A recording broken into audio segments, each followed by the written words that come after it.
नमस्कार मेरे प्यारे दोस्तों, आप सभी का स्वागत है पढ़ने पढ़ाने की इस प्यार भरी महफिल में। मेरे बच्चों, आप सभी के लिए आज हम क्लास शुरू कर रहे हैं जिसमें हम इडियम्स एंड फ्रेजेस पर आप लोगों के लिए काम करेंगे।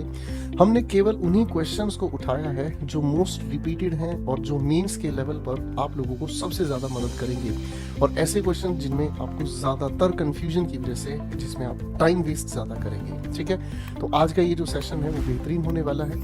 वोकैबुलरीज ऐसी चीज़ है जिसको कैटेगराइज करना बहुत चैलेंजिंग हो जाता है कि ये सिर्फ प्रीलिम्स में ही आ सकता है, ये मेंस में भी आ सकता है, या दोनों में आ सकता है। तो मेरा आप सभी बच्चों को एक छोटा सा सजेशन है, जब भी आपको खाली टाइम मिले, जब भी आपकी मेंस की क्लास आपको ना मिले, चुपचाप से English with Gopal Verma YouTube channel पर जाइएगा। वहां आप लोगों के लिए टॉप 50 टॉप 100 नाम की सीरीज आप लोगों को दी जा रही है, वो आप लोगों को बहुत ज्यादा मदद करने वाला है। तो चलिए खैर दोस्तों, आज शुरू करते हैं आप सभी के साथ इडियम्स एंड फ्रेजेस की खूबसूरत बात। चलिए बच्चों, पहले सवाल पर काम करते हैं। लिखा है हमारे सामने, I was unable to solve the geometry question myself, so I have asked my teacher to help me out.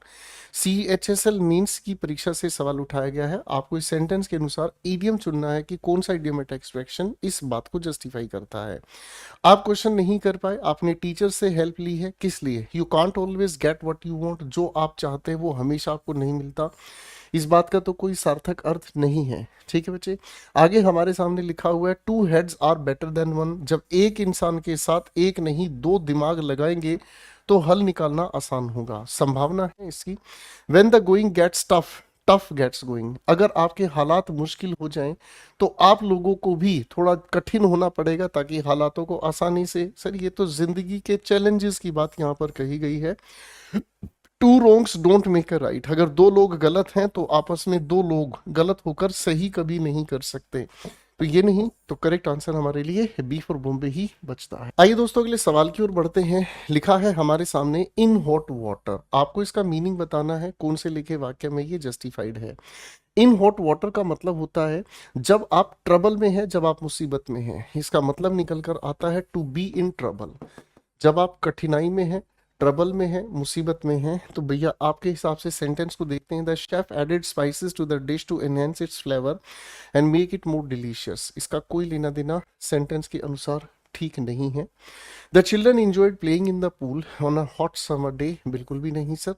After accidentally breaking the valuable vase, Sara found herself in trouble with her parents. Trouble की ही बात कही गई है, answer बन सकता है the company face challenges due to the economic downturn but manage to. Sir manage करने की कोई बात नहीं है, ट्रबल्ड सिचुएशन में ही रहना इसका करेक्ट आंसर बनता है।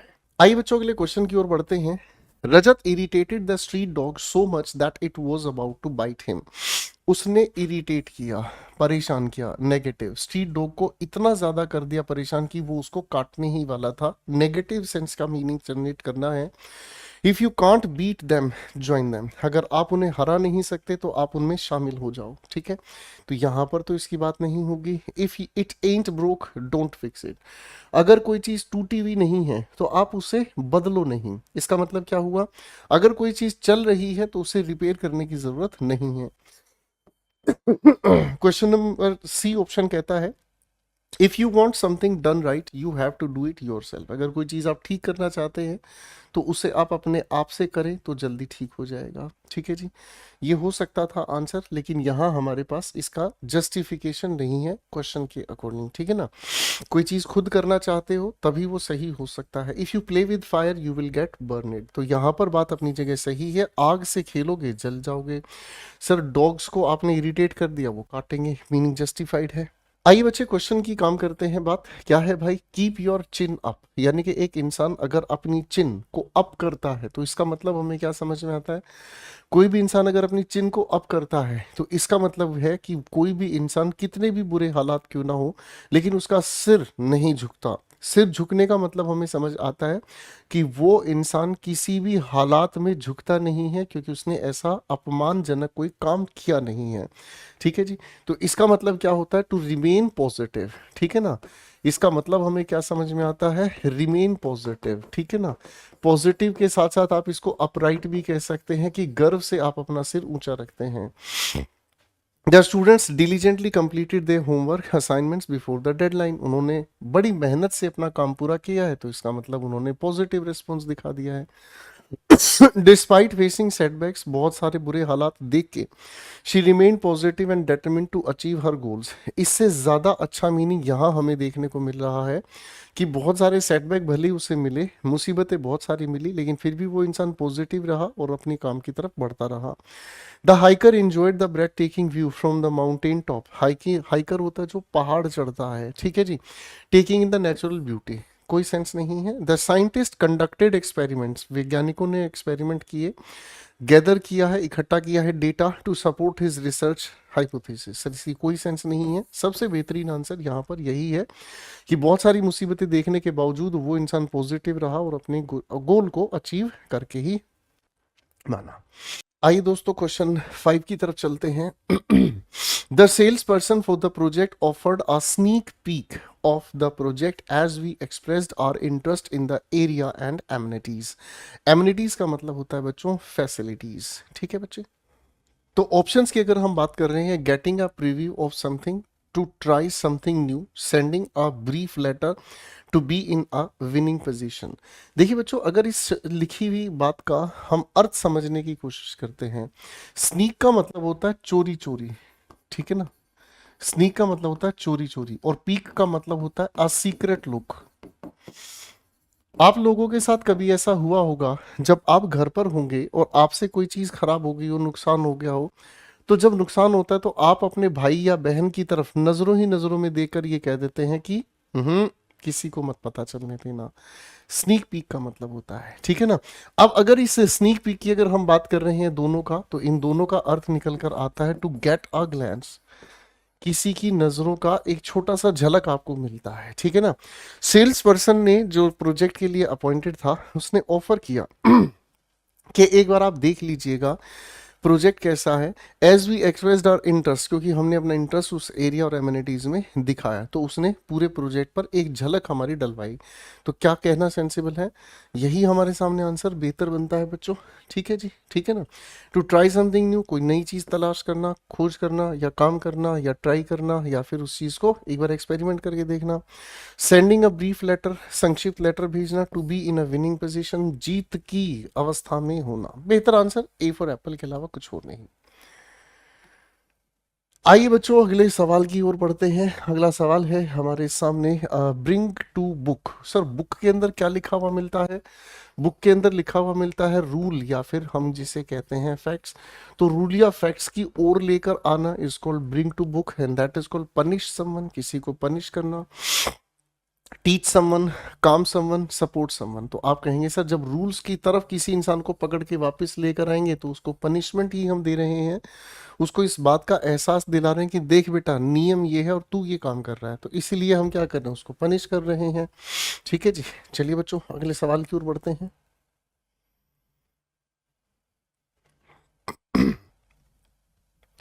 बैड ब्लड, बैड ब्लड का मतलब क्या होता है, देखो blood is related to relation, ठीक है ना जी।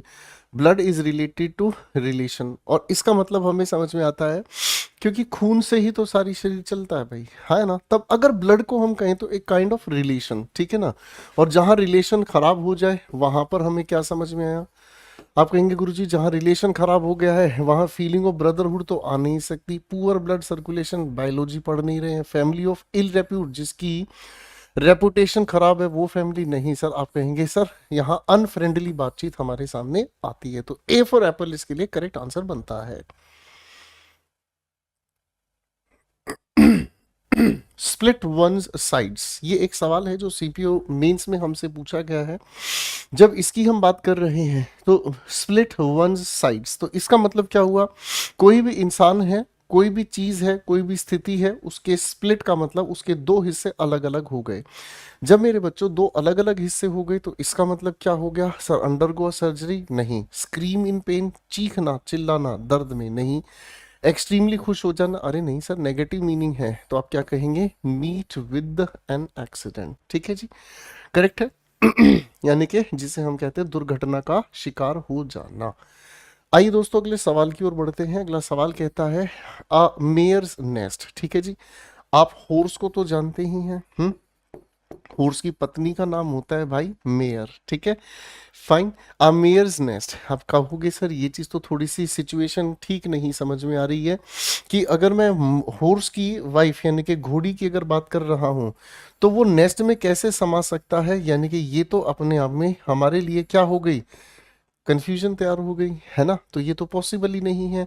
तो अ कंफ्यूज्ड सिचुएशन ही हम इसे कहेंगे। अरे हाँ है ना, रिफ्रेशिंग सिचुएशन, रिफ्रेशिंग का मतलब जो फ्रेश कर दे आपके माइंड को, नई सिचुएशन नहीं, फेमिलियर जिसको आप परिचित हैं। तो बेटा करेक्ट आंसर इसके लिए हमारे सामने बनता है डी फॉर दिल्ली, ठीक है। आइए अगले सवाल की ओर बढ़ते हैं। रोक द बोट, सर किसी भी सिचुएशन को ध्यान से समझने के लिए उसका थोड़ा सा चित्र बनाएं, ज्यादा अच्छे से समझ आएगा। अब अगर हमारे सामने ये एक बोट है, ठीक है ना जी, अगर ये स्टिल वाटर में है, समझिएगा ध्यान से, अगर ये स्टिल वाटर में है, शांत पानी में है, तो इससे कोई फर्क नहीं पड़ता। अरे हाँ ना, जब हम इसके साथ आर ओ सी के को जोड़ देते हैं तो रोक का मतलब होता है हिलाना, ठीक है जी, इसका मतलब हुआ क्या, हिलाना। भाई आपके घर पर एक छोटे बच्चे का पालना है, ठीक है जी, आपके घर पर एक छोटे बच्चे का पालना है जिसमें छोटे बच्चे को भाई आराम से बांधकर सुला दिया जाता है, ऐसे नहीं सोएगा भाई। जब आप इसको टू एंड फ्रो, जब आप इसको टू एंड फ्रो खेलेंगे केवल तभी संभव है कि वह बच्चा सो पाएगा। तो इस रोक का मतलब होता है हिलाना, ठीक है ना जी।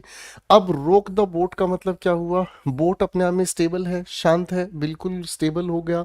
आप इसको अगर हिला देंगे तो क्या कर देंगे सर, आप किसी को इरिटेट कर देंगे, पेस्टर कर देंगे, किसी को परेशान कर देंगे, ठीक है ना जी। अरे हाँ है ना, इसका मतलब क्या होता है, जब आप किसी इंसान को बहुत बुरी तरह से क्या कर देंगे, परेशान कर देंगे। तो इसको बताने के लिए तो हमें कहता है get under the skin, get under the skin, ठीक है ना जी। सर ये तो नहीं होगा। डिस्टर्ब अ स्टेबल सिचुएशन, किसी स्टेबल सिचुएशन को डिस्टर्ब कर देना, ये बात आप अपनी जगह बिल्कुल सही कह रहे हैं सर, करेक्ट आंसर हो जाएगा। ओवरकम अ डिफिकल्ट सिचुएशन, मतलब मुसीबत भरी किसी सिचुएशन पर काबू पाना, ठीक है ना सर। ओवरकम का मतलब होता है काबू पाना, कंट्रोल करना, ये नहीं है सर, यहाँ तो आप स्थिति को हिला रहे हो। डाइवर्ट समवन्स अटेंशन, किसी का ध्यान भंग करना, नहीं सर। करेक्ट आंसर यहाँ पर एक ही हमारे सामने बनता है, दैट्स सी फॉर चाइना। आइए बच्चा पार्टी अगले सवाल की ओर बढ़ते हैं। अगला सवाल हमारे सामने क्या कहता है, have your heart in your mouth, ठीक है जी। ध्यान से समझने की कोशिश करना। दो चीजें हैं जो एक इंसान को कंट्रोल करती हैं, एक हेड और एक हार्ट, ठीक है ना। आपके बहुत सारे ऐसे जान पहचान के दोस्त साथी होंगे जो अक्सर ये कहते हैं यार मेरा दिल टूट गया। अगर बायोलॉजिकली ये दिल टूट जाए ना तो वो इंसान एक पल भी सांस ना ले पाए, कभी एहसास किया इस बात का। सर दिल टूटने का मतलब होता है एक ऐसी सिचुएशन, एक ऐसी अवस्था जहां पर किसी भी इंसान के सारे जो इमोशंस है ना वो सारे के सारे बिखर गए। मैं आपको थोड़ा बाइबलिकल इसका आंसर देता हूं। अगर आप हार्ट को लिटरेचर में ढूंढेंगे ना तो heart is the seat of all the beautiful emotions. Heart एक ऐसी जगह है, एक ऐसी सीट है जहां सारे के सारे आप लोगों के इमोशंस बैठते हैं, ठीक है। और अगर आपका हार्ट ब्रेक हो जाता है तो इसका मतलब ये हुआ कि ये जो सीट है ना ये ब्रेक हो गई, और इसके टूटने की वजह से जो भी इमोशंस इस सीट पर आपने संजो के रखे थे वो सारे के सारे स्पिल हो गए, बिखर गए, ठीक है जी। तो हार्ट का डायरेक्टली इन्वर्सली मीनिंग किससे रिलेटेड हो गया बेटा, इमोशन से रिलेटेड होगा। हेड का रिलेटेड अगर हम मीनिंग समझें तो ये सिर्फ लॉजिक्स पर काम करता है, यानी कि ये सिर्फ लॉजिक्स के अलावा इसका कोई और लेना देना नहीं है, ठीक है ना जी। इसलिए दो तरह के इंसान हैं। अगर एक इंसान दिल से काम करता है वो इमोशनल होगा, एक इंसान जो दिमाग से काम करता है वो तार्किक होगा, उसका इमोशन से कोई लेना देना नहीं है। आप अपनी लव मैरिज के लिए पेरेंट्स के साथ लड़ रहे हैं, पेरेंट्स अगर नहीं मान रहे इसका मतलब वो अपने दिमाग से काम कर रहे हैं। आप कोर्ट अपनी जो भी शादी के लिए लड़ रहे हैं आप हार्ट से काम कर रहे हैं, क्यों, आप इमोशन से काम कर रहे हैं। अब यहाँ कहा गया है have your heart in your mouth, आप अपने हार्ट को कहाँ लेकर चले गए भाई, माउथ में लेकर चले गए। तो इसका मतलब क्या हुआ, जो भी आपके दिल में है वो आपकी जबान पर है ना। और किसी भी इंसान का जो दिल है वो क्या होता है, अरे इमोशंस अगर हैं तो वो इंसान बड़ा कमजोर होता है, समझ रहे हैं? जो इंसान इमोशनल होता है वो बड़ा कमजोर होता है। जब कमजोर की स्थिति आ जाती है तो सर वर्स एंड वर्स की बात तो नहीं करेंगे। टू बी एक्सट्रीमली फ्राइटन, बिल्कुल यही आंसर हो सकता है। जेलस होने की बात नहीं, behave in a foolish manner नहीं सर, ठीक है ना। यानी कि अगर दिल किसी इंसान की जबान पर आ जाए तो वो इंसान बड़ा बेसलेस हो जाता है, घबरा जाता है, उसके सामने कोई भी ऐसी सिचुएशन आती है तो वो कंट्रोल से बाहर हो सकता है। ठीक है जी, ये बहुत अच्छा सवाल था, कंफ्यूजन बहुत प्यारी है इसमें, और ये छोटी ट्रिक याद रख लोगे फिर क्वेश्चन मुश्किल नहीं है बाबू। क्वेश्चन 12 पर काम करते हैं। यहाँ लिखा है 40 विंग्स, ठीक है ना जी। आप ध्यान से समझने की कोशिश करना।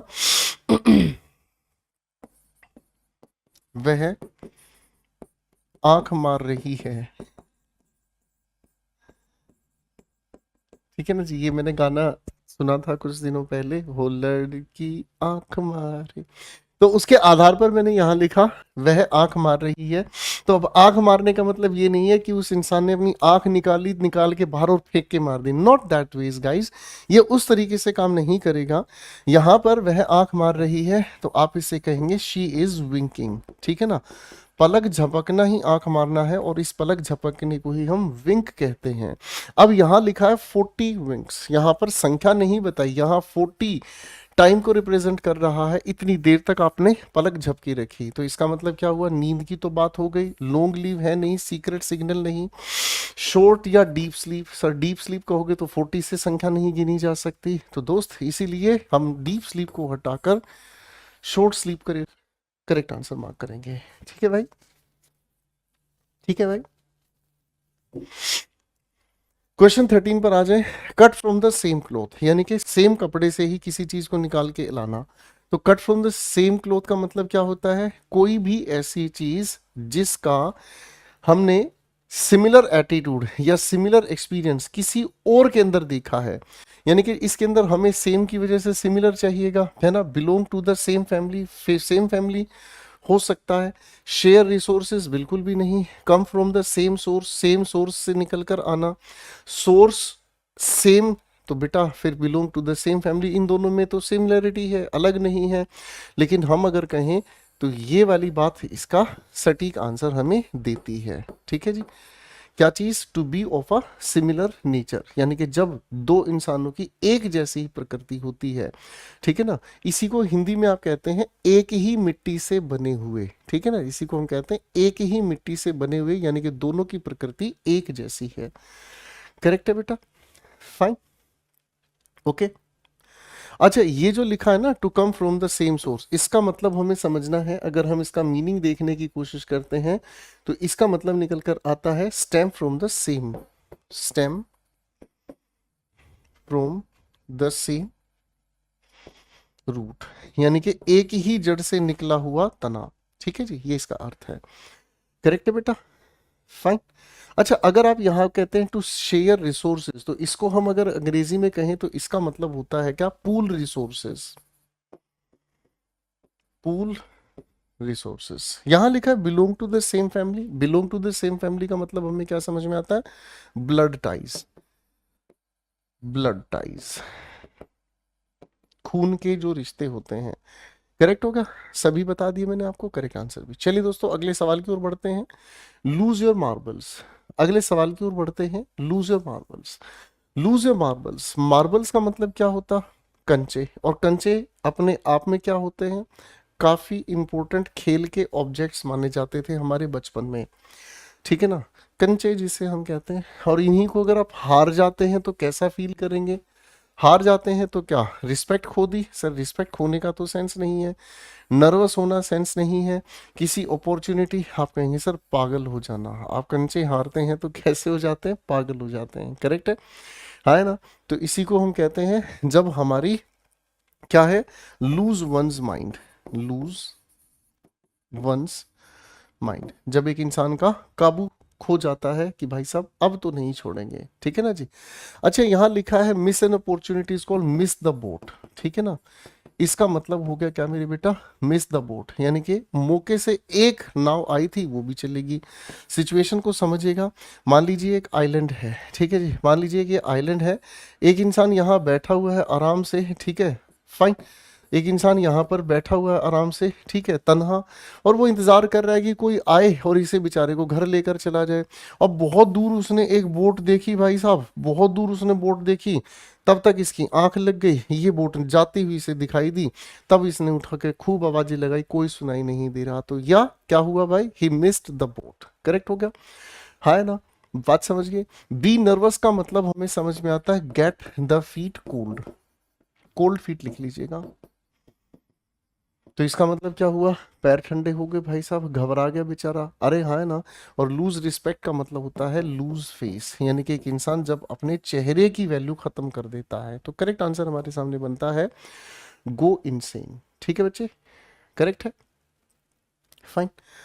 आइए बच्चों, अगले सवाल की ओर बढ़ते हैं। सवाल है बाइट द बुलेट। बहुत बार परीक्षा ने पूछा है बेटा, बाइट द बुलेट, बुलेट को बाइट करना। अब सर बुलेट क्या है, बुलेट अपने आप में गोली है, ठीक है जी। गोली को चबाने का मतलब क्या होता है, आप इस चीज को मंगल पांडे से भी जोड़ सकते हैं। 1857 की क्रांति का जो मूल कारण माना जाता है हमारे इतिहास में, तो क्या हुआ था वहां, आपको याद हो, आपको याद है कि मंगल पांडे उन बुलेट्स को यूज करने से मना कर रहा था जिसमें सुअर की चर्बी लगती थी या ऐसा ही कोई कारण था, तो वो अपने धर्म के विरुद्ध माना और उसने उस चीज के खिलाफ म्यूटिनी कर दी।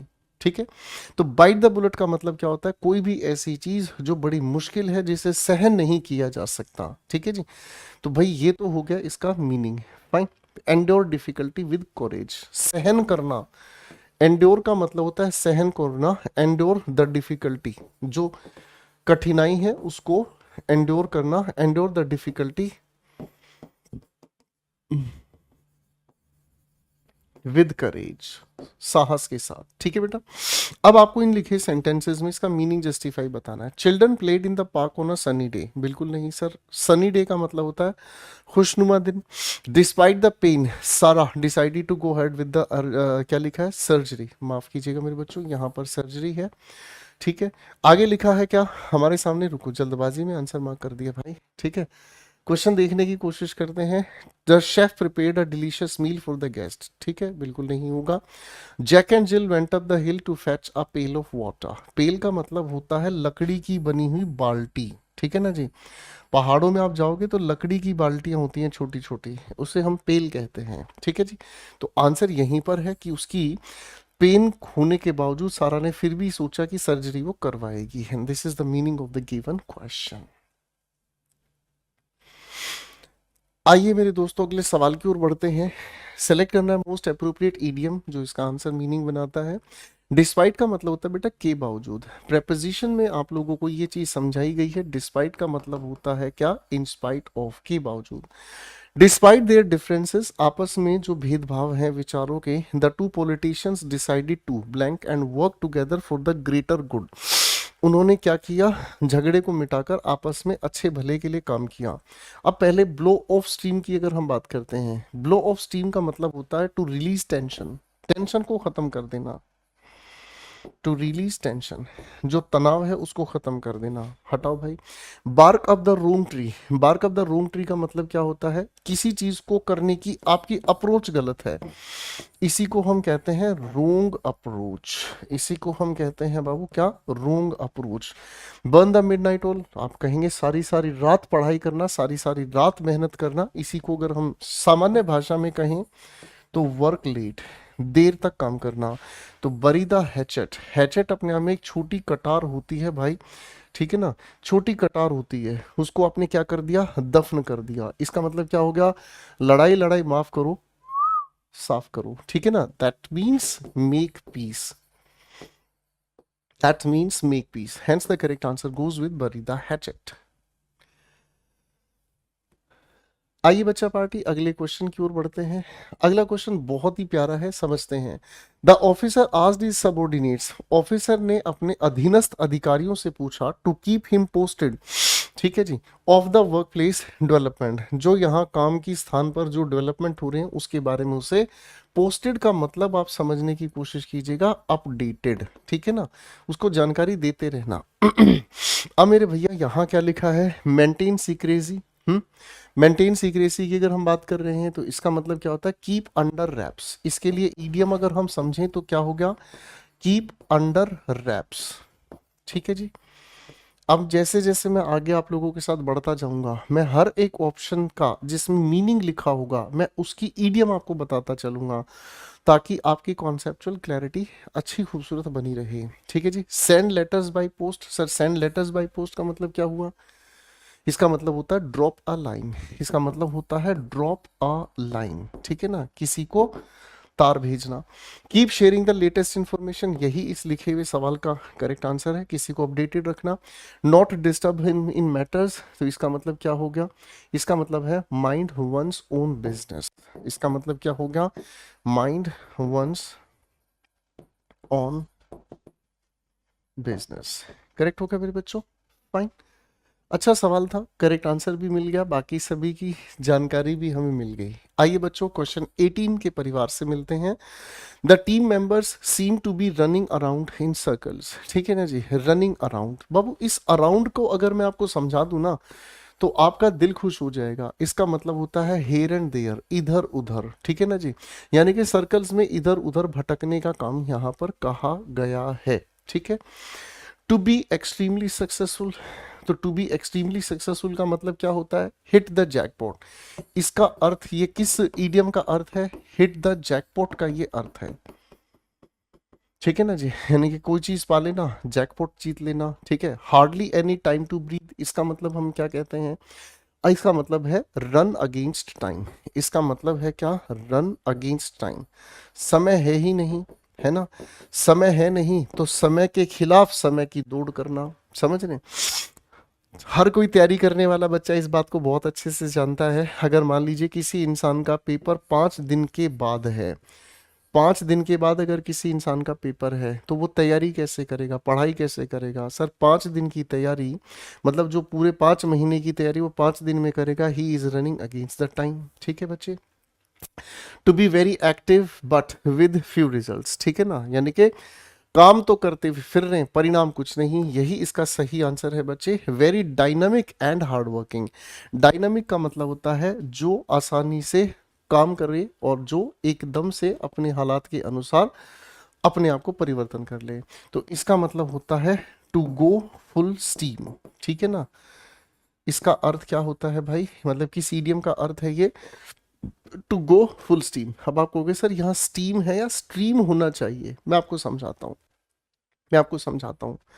सर औद्योगिक क्रांति का जो मेन कारण है ना, वो है भाप का इंजन। वो है भाप का इंजन। भाप का इंजन का मतलब क्या हुआ? कंबशन के लिए कोयले का प्रयोग किया गया। ठीक है ना जी। कोयले को पानी के, मतलब कोयले को जब जलाया जाता, पानी भाप बनता था, और उस भाप की वजह से क्या है, मोमेंटम पैदा होता था मशीन में। तो भाई यहाँ क्या कह दिया? गो फुल स्टीम, पूरी स्टीम खोल दो। इसका मतलब अपनी स्पीड बढ़ा दो। स्पीड बढ़ा दो तो आप डायनामिक और हार्ड वर्किंग हो गए। ठीक है बच्चे। हर एक ईडियम को याद करने का ऐसा खूबसूरत माहौल केवल योयो गोपाल वर्मा के साथ मिल सकता है। ठीक है, जस्ट किडिंग मेरे बच्चों। वैसे आप लोग सच में बहुत मेहनत करते हैं। ठीक है ना, आप लोग सच में बहुत मेहनत करते हैं। ठीक है। अभी कुछ दिन पहले एक बच्चे ने मेरे पास मैसेज भेजा, किसी दिन मीन्स की क्लास आप लोगों को नहीं मिली। उस बच्चे ने ऑथोरिटेटिवली, मतलब बिल्कुल आधिकारिक रूप से मुझे कहा कि सर अगर क्लास नहीं डालनी होती तो पहले इन्फॉर्म कर दिया करो। मैं आपके लिए पढ़ाई के लिए कमिटेड हूँ, मैं कहीं और नहीं पढ़ रहा हूँ, मैं सिर्फ आपकी क्लास पढ़ रहा हूँ। आप विश्वास करेंगे, उस बच्चे को सुबह 5 बजे मैंने उसका मैसेज देखा और मेरे चेहरे पर एक छोटी सी मुस्कुराहट आई कि गोपाल वर्मा सर, कुछ कमाया है या नहीं कमाया इससे फर्क नहीं पड़ता, लेकिन हमारे बच्चों का विश्वास हमारे ऊपर जो हमने कमाया है ना, उसकी बराबरी कहीं नहीं है। आप समझिएगा, ये एहसास है जो सिलेक्शन के लिए आपकी जिद बनता है। आप जब हाथ पकड़ के कहते हैं ना पढ़ाओ सर, समझ रहे हैं? इन्हीं क्लासेस को मैं लाइव क्लासेस में भी ले सकता था, लेकिन समस्या क्या होती, लाइव क्लासेस में बच्चे कमेंट्स में इतने एक्टिव हो जाते हैं कि वो कंटेंट की इज्जत नहीं कर पाते। माफ कीजिएगा, इसको बिल्कुल माइंड नहीं करना। आप जैसे भी पढ़ें, अच्छे से पढ़ें, हमारा एक ही उसूल है, लेकिन अगर कंटेंट आपको सटीक मिल जाए, आपका सिलेक्शन फिर निश्चित हो जाता है। तो बड़ा अच्छा लगा उस बच्चे का यह प्यार हमारे लिए। क्वेश्चन 19 है एचिलिस हील। काफी इंपॉर्टेंट क्वेश्चन है, बार बार परीक्षा ये आपसे पूछती ही रहती है भाई, ठीक है ना जी।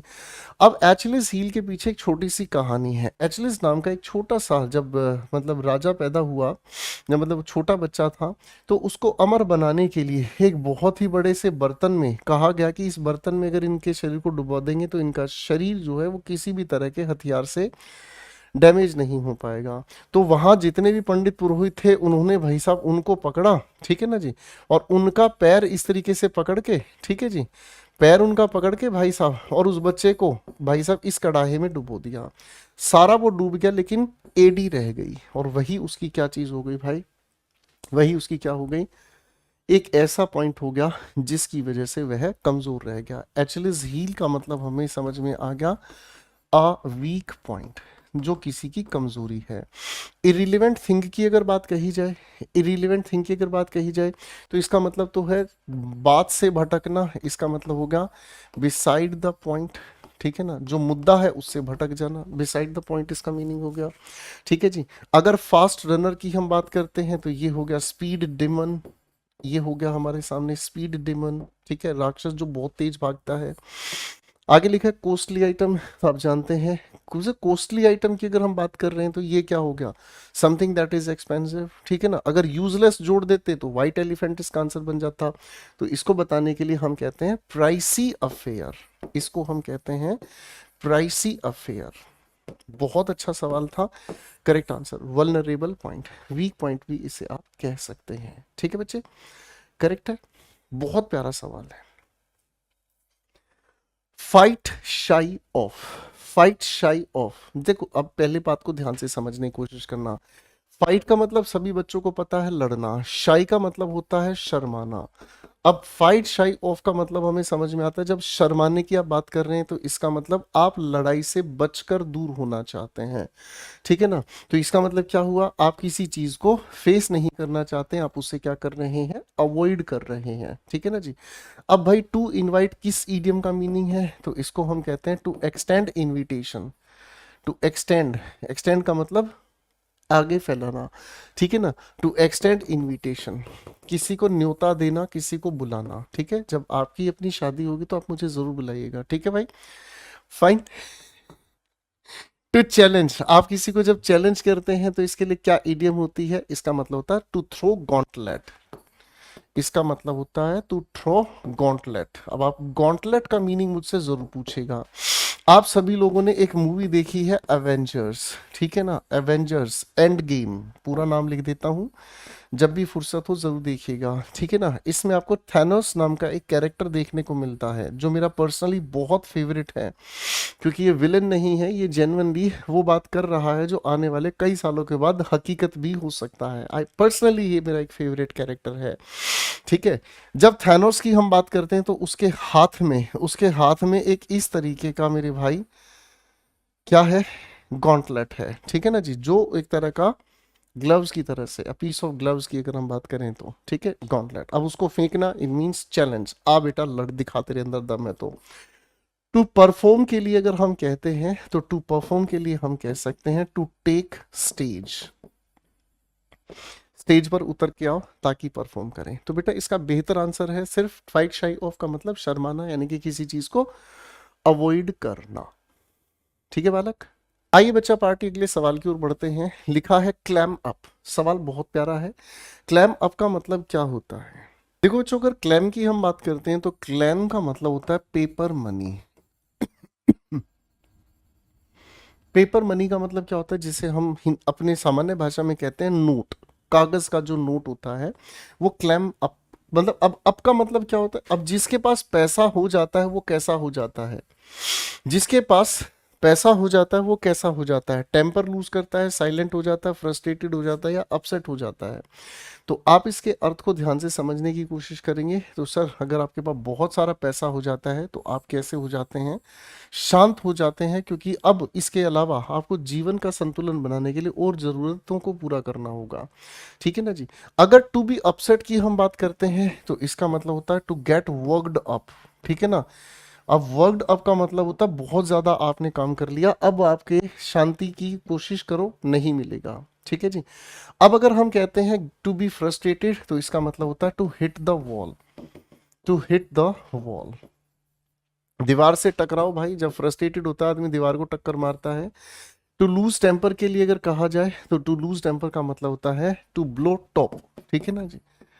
यानी कि ब्लो का मतलब होता है फट पड़ना, टॉप का मतलब दिमाग फट पड़ना। तो भाई साहब फिर काबू से बाहर हो जाना, यानी कि बात होती है किसकी भाई, गुस्से में आने की। ठीक है बच्चे, आइए भाई अगले क्वेश्चन की ओर बढ़ते हैं। अगला क्वेश्चन है all in all. All in all का मतलब क्या होता है, जो अपने आप में सब कुछ शामिल कर दे, जो अपने आप में सब कुछ शामिल कर दे। अब जो सब कुछ का अर्थ बताता है तो वो एवरी पर्सन नहीं है, तो वो एवरी पर्सन तो नहीं है। ठीक है भाई, एवरी पर्सन का मतलब क्या होता है, ऑल इंडिविजुअल्स।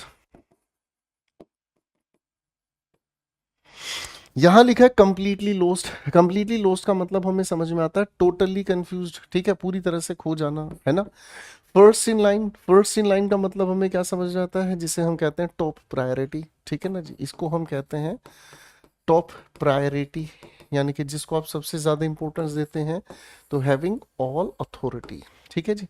अब मेरे बच्चों अगर अथॉरिटी की हम बात करें तो अथॉरिटी का मतलब होता है पावर, और अगर इसी का हम प्लूरल बना देते हैं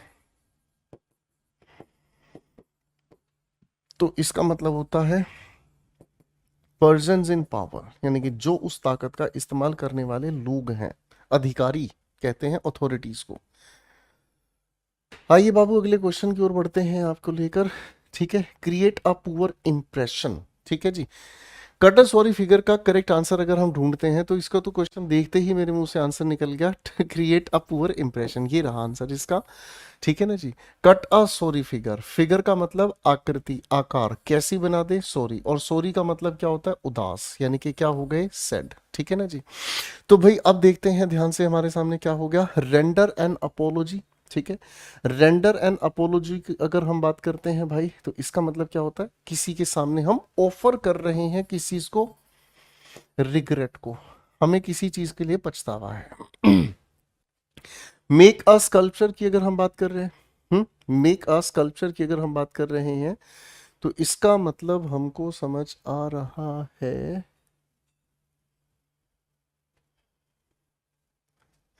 कोई भी स्कल्पचर बनाना, इसके लिए तो कोई ईडियम नहीं है। ठीक है, और इधर हमारे सामने है ब्रेक और रिकॉर्ड, किसी भी रिकॉर्ड को तोड़ देना। तो इसका मतलब क्या होता है, जो पहले हमने प्राप्त किया है उसको सरपास कर देना, सरपास अ प्रीवियस अचीवमेंट। ठीक है जी, प्रीवियस अचीवमेंट को सरपास कर देना, उससे ऊपर निकल जाना।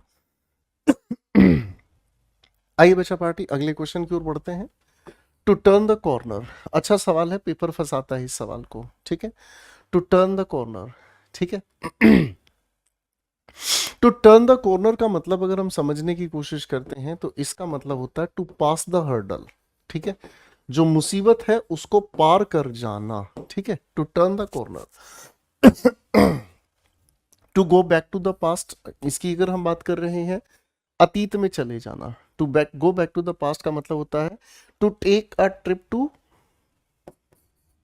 Take a trip to past. ठीक है ना, यानी कि अपने अतीत में खो जाना, पास्ट में चले जाना, पास्ट की जगह पास्ट लेन भी हो सकता है। ठीक है ना, पुरानी गलियां। ठीक है ना, ये गाना सुना था मैंने बहुत साल पहले, पुरानी जीन्स और गिटार, सुनना आपको भी यूट्यूब पे मिलेगा। ठीक है, पुरानी jeans, to go back to the past, पुरानी जीन्स का मतलब अतीत को याद करने का मौका। ठीक है जी, तो क्रिटिकल स्टेज को पार करना, ये तो इसका खैर आंसर ही हो गया बेटा। To wait for an opportunity, किसी अपॉर्चुनिटी का इंतजार करना, इसका मतलब हमें समझ में आ रहा है क्या चीज।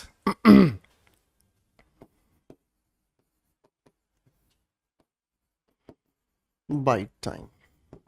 ठीक है जी, आगे हमारे सामने लिखा टू चेंज वंस गोल, अपने मतलब गोल को भटक देना। ठीक है ना, तो इसी को हम कहते हैं टाइड ओवर। ठीक है, ये ईडियम लिख रहा हूं बेटा, आगे क्वेश्चन में ये ईडियम मिलेगी आपको, मीनिंग पहले से ही मैंने आपके सामने जस्टिफाई कर दिया। ये सीजीएल मेंस की परीक्षा से 2022 से उठाया गया सवाल है। क्वेश्चन नंबर 25 पर आ जाइए मेरे बच्चे, क्या कहता है, to rise like a phoenix. Phoenix एक ऐसी बर्ड है जिसके बारे में, ये माइथोलॉजिकल बर्ड है, ये एक ऐसी बर्ड मानी जाती है जो अपने शरीर को खुद जलाती है, फिर राख बन जाती है, राख से फिर ये पैदा हो जाती है, ठीक है ना। तो इसका अगर हम सिंपल अर्थ निकालने की कोशिश करें तो इसका मतलब होता है समथिंग दैट इज रिबोर्न, ठीक है, जो खुद पैदा हो जाता है। To behave like a royal, sir ये तो इसका अर्थ नहीं है, इसका मतलब होता है live like a king. To emerge with a new life, एक नए जीवन के साथ पैदा होना, ये तो इसका करेक्ट आंसर हो गया है, ठीक है ना।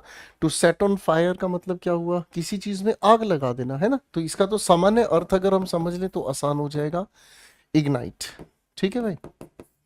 अगला लिखा है टू बी मॉडेस्ट, मॉडेस्ट होने का मतलब क्या होता है, विनम्र होना, इसका मतलब क्या होगा, to be humble,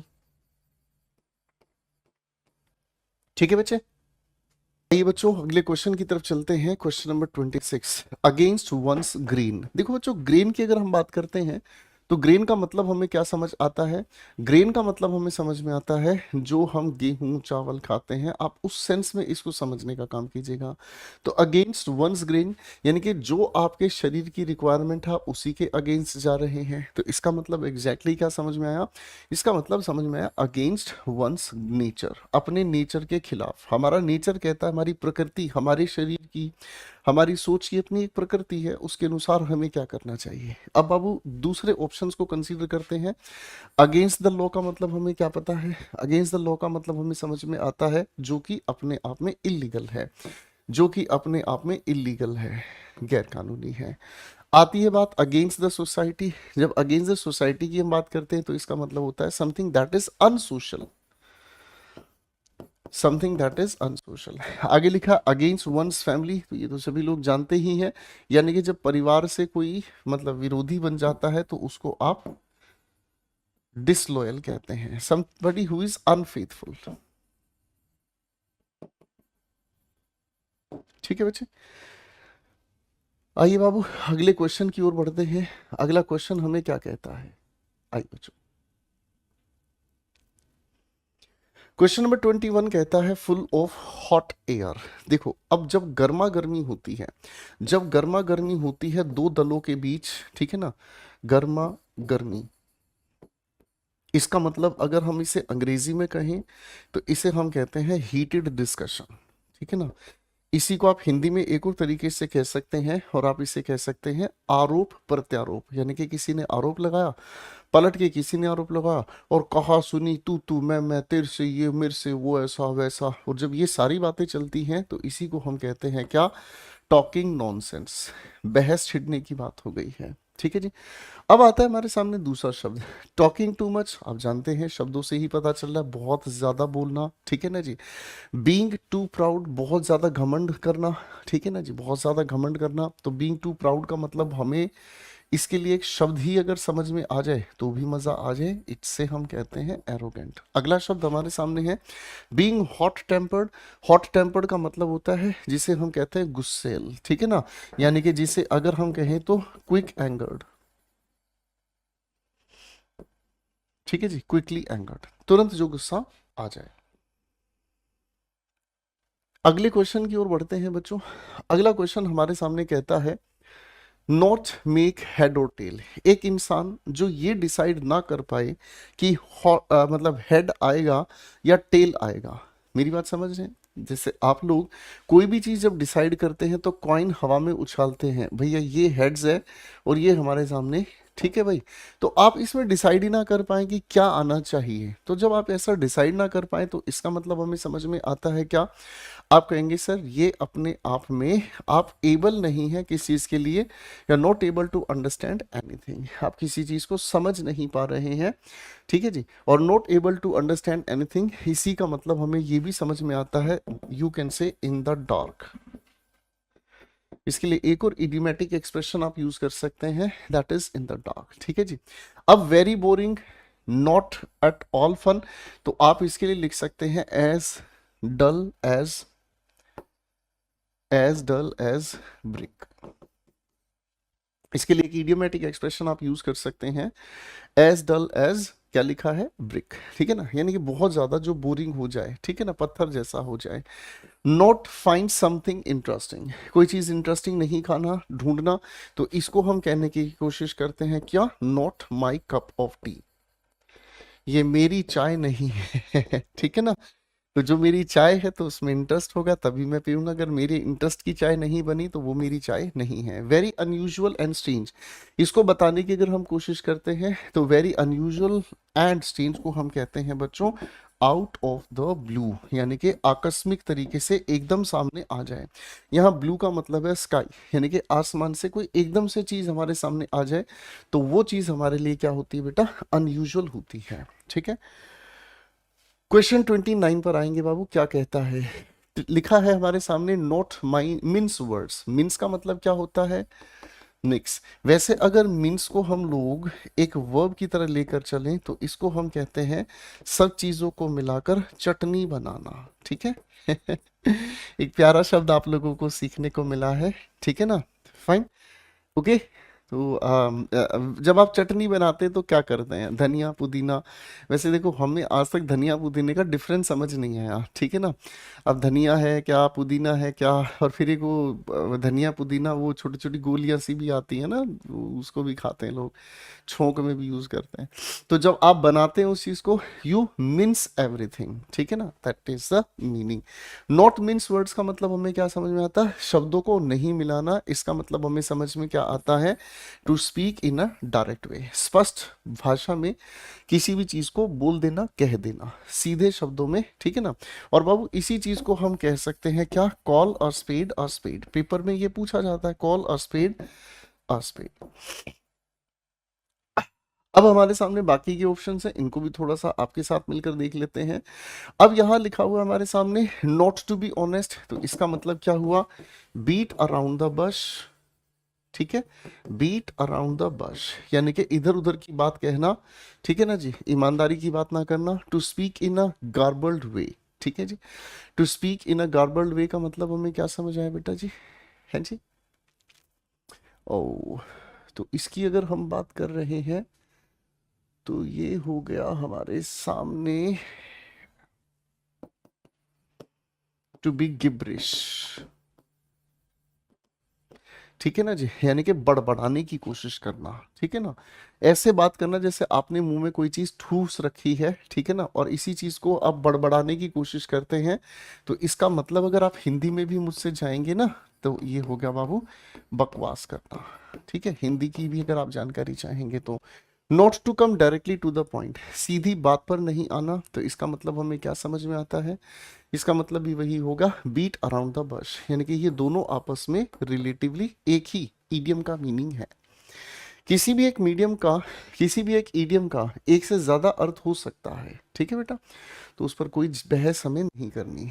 to take stock of, ठीक है जी, टू टेक स्टॉक ऑफ का मतलब हमें समझ में आता है, हम किसी भी चीज का क्या करते हैं, मूल्यांकन करते हैं, मूल्यांकन करना।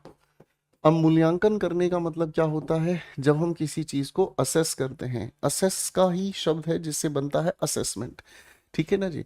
और भाई इसी को अगर हम कहने की कोशिश करें तो इवेलुएट, मूल्यांकन करना, तो कौन सा आंसर हो गया, तो टू डिस्कस, असेंबल, मॉडिफाई, इनमें से कोई भी हम लोगों को सही यूज नहीं समझ में आता। असेंबल का मतलब होता है इकट्ठा होना, गैदर, यूनाइट, ठीक है।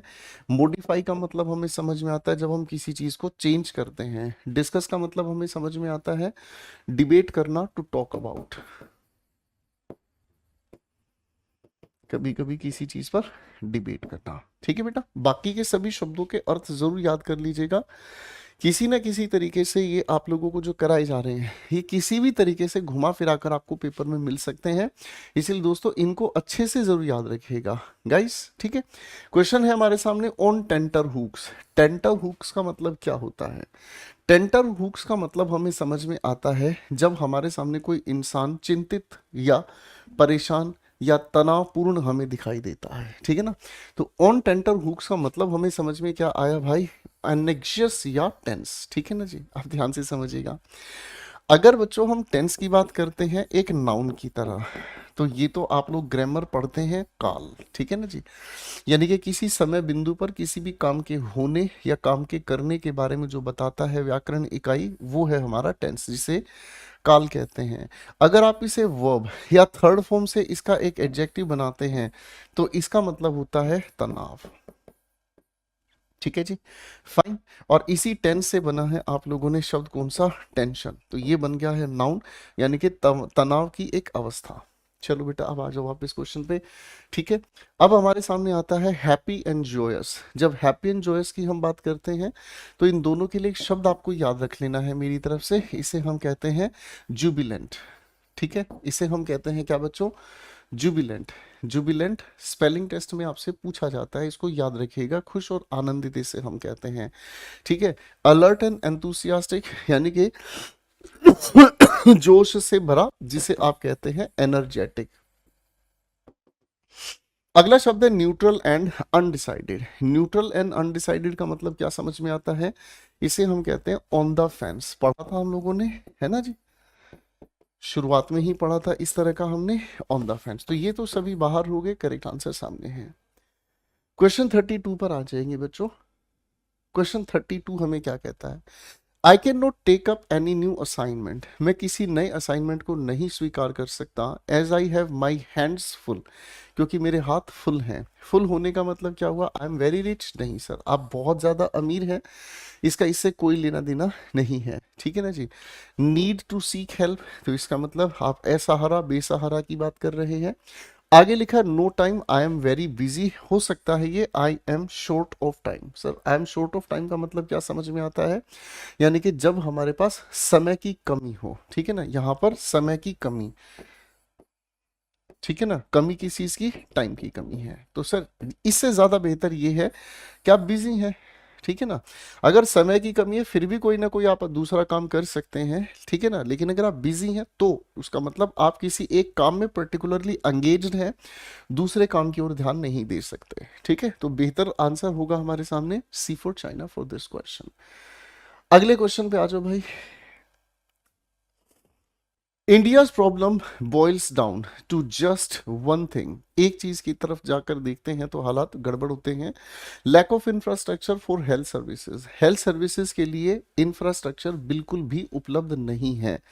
अब हेल्थ स्ट्रक्चर के लिए बिल्कुल भी सुविधाएं उपलब्ध नहीं है, तो बॉइल्स डाउन का मतलब क्या होता है, एक ही जगह जाकर सब चीजों का निचोड़ निकलता है। तो सर यहाँ पर करेक्ट आंसर क्या बनता है, सम्स अप टू, यानी कि सारी बातें घूम फिरकर एक ही जगह पर टिकती हैं। अगर हमारा हेल्थ सिस्टम अच्छा है तो इसी की वजह से सारे के सारे सेक्टर्स अपने आप ग्रो कर जाते हैं, ठीक है ना जी। अगर किसी की हेल्थ ठीक नहीं है, किसी देश के लोगों की हेल्थ ठीक नहीं है, जब कोविड 19 आया बच्चों, आप सभी को पता है कोविड 19 आने की वजह से क्या हुआ, सारा का सारा जो इंफ्रास्ट्रक्चर है सब कुछ डैमेज हो गया, लोग काम नहीं कर पाए, लोगों के पास काम करने के लिए वर्क फोर्स, मैन फोर्स, सब चीजें डैमेज हो गई।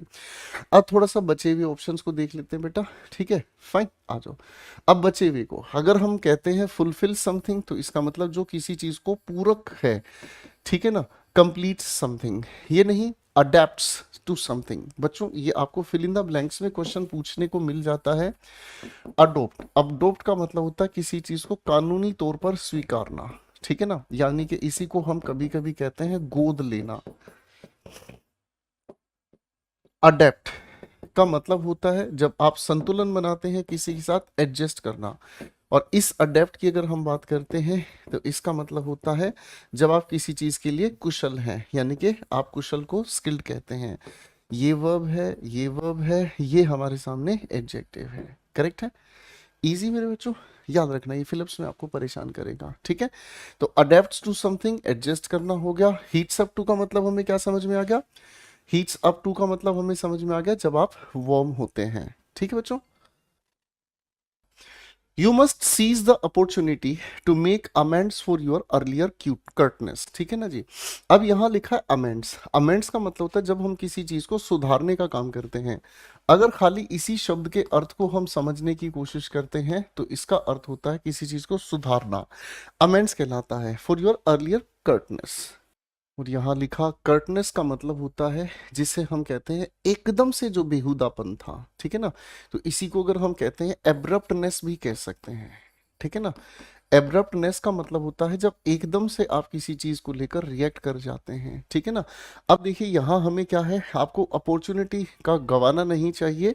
जो आपने बदतमीजी की थी तुरंत जवाब देकर अब उस चीज को आपको करेक्ट कर लेना चाहिए अपने सामने। तो अमेंड का मतलब सुधारना हो गया, तो करेक्ट मिस्टेक यही इसका सही जवाब बन जाएगा। टू गिव अ सजेशन, जब किसी को सजेशन देने की बात कर रहे हैं तो यहाँ पर तो आप समझ लीजिएगा कि आप एडवाइस कर रहे हैं, ठीक है ना।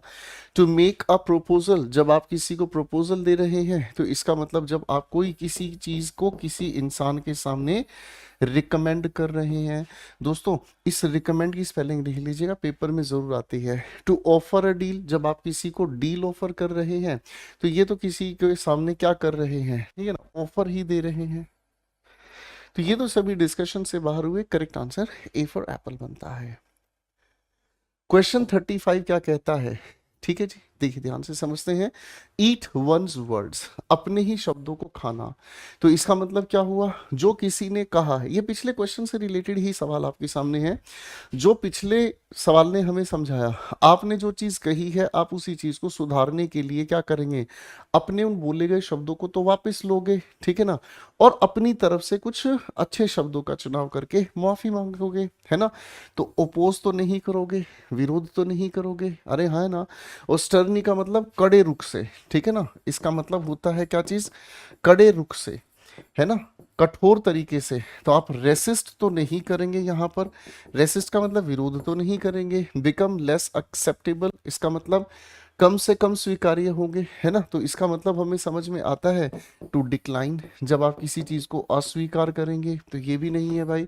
फॉरगिव एंड फॉरगेट, माफी दोगे और भूल जाओगे, तो सर ये तो बिल्कुल भी नहीं होगा। इसका मतलब तो हमें समझ में आ गया, जिसे हम कहते हैं पार्डन। तो आप कहेंगे सर जो आपने कहा है उन शब्दों को वापस लेकर उसको क्या करेंगे, ठीक करने की कोशिश करेंगे, ठीक है जी। रिट्रैक्ट का मतलब ही होता है किसी चीज को वापस उसी रास्ते पर ले आना। आइए बालक अगले सवाल की ओर बढ़ते हैं। लिखा है on the spur of the moment, sir moment का एक ही पल, ठीक है। तो इस स्पर का मतलब हमें समझ में आता है क्या, इनसाइट, है ना, एकदम से जो आवेश में आ जाते हैं, ठीक है ना। तो बेटा इसके लिए अगर हम बात करें, मतलब on the spur of the moment का मतलब होता है एकदम से किसी चीज के आवेश में आ जाना, और जो हमारे लिए क्या होता है, नेचुरल होता है। नेचुरल ही इसी को हम स्पोंटेनियस भी कह देते हैं बच्चों, ठीक है भाई। तो अब देखेंगे यहाँ पर क्या है, करेक्ट आंसर हमारे लिए deciding after lot of thinking, बहुत कुछ सोच समझकर किसी चीज पर डिसीजन लेना, तो इसको हम लोग पॉन्डर कहते हैं, है ना भाई। इसी चीज को अगर हम कहने की कोशिश करते हैं, गहराई से किसी चीज के बारे में सोचकर कोई डिसाइड करना, तो इसी को हम डेलिब्रेट भी कह सकते हैं। तो आप कहोगे सर जी ये तो है नहीं, है ना। आगे लिखा है बीइंग एक्सट्रीमली केयरफुल, बहुत सतर्क रहना। तो बहुत सतर्क रहने को अंग्रेजी में हम क्या कहते हैं, कॉशियस कहते हैं, विजिलेंट कहते हैं, है ना। इसको हम क्या कहते हैं, विजिलेंट कहते हैं, कॉशियस कहते हैं, ठीक है जी।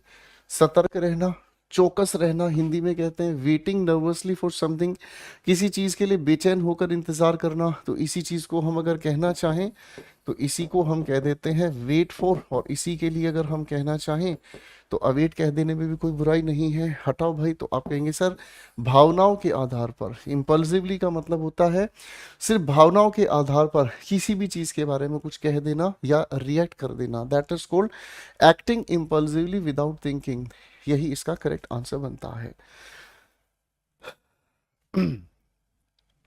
One track mind, one track mind का मतलब है किसी इंसान ने सोचना शुरू किया, एक ही रास्ता चुना और उस रास्ते के अलावा उस इंसान ने कोई और चीज नहीं सोची। दिमाग खराब था, एक ही रास्ता सोचा, उसी रास्ते पर वो चला और उसी रास्ते को उस इंसान ने क्या किया, अपना कदम उठाया। ऐसे इंसान को हम कहते हैं एकाग्र। ऐसे इंसान को हम अगर कहने की कोशिश करते हैं तो ये कॉन्संट्रेटेड इंसान होता है, ठीक है ना। आप इसी चीज को हर दिन की भाषा में ऑब्सेसिव भी कहते हैं, ऑब्सेसिव।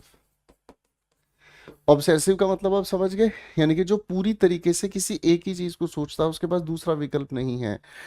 आप लोग पढ़ रहे हैं, आप लोग पढ़ रहे हैं, बहुत अच्छी बात है। पता है आप में से सिलेक्शन सबसे पहले कौन लेकर जाएगा? सबसे पहले आप में से सिलेक्शन बच्चों वही लेकर जाएगा जो बच्चा दूसरे विकल्प के बारे में नहीं सोचता। समझ रहे हैं? बहुत सारे स्टूडेंट्स अक्सर सेमिनार में मुझसे पूछते हैं कि सर अगर हम सक्सेसफुल नहीं हुए तो प्लान बी के लिए हम क्या करें? प्लान बी कोई प्लान नहीं होता।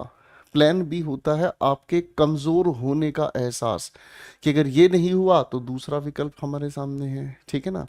आप अगर बिजनेस कर रहे हैं तो प्लान बी आपके पास होना चाहिए। समझ रहे हैं? अगर इस टेक्निक से हमारा प्रोडक्ट नहीं पॉपुलर हुआ तो हमें प्लान बी पर काम करना चाहिए। लेकिन दोस्तों, जहां करियर आप बना रहे हैं अपनी पढ़ाई करके, पढ़ाई करने के अलावा कोई विकल्प नहीं हो सकता।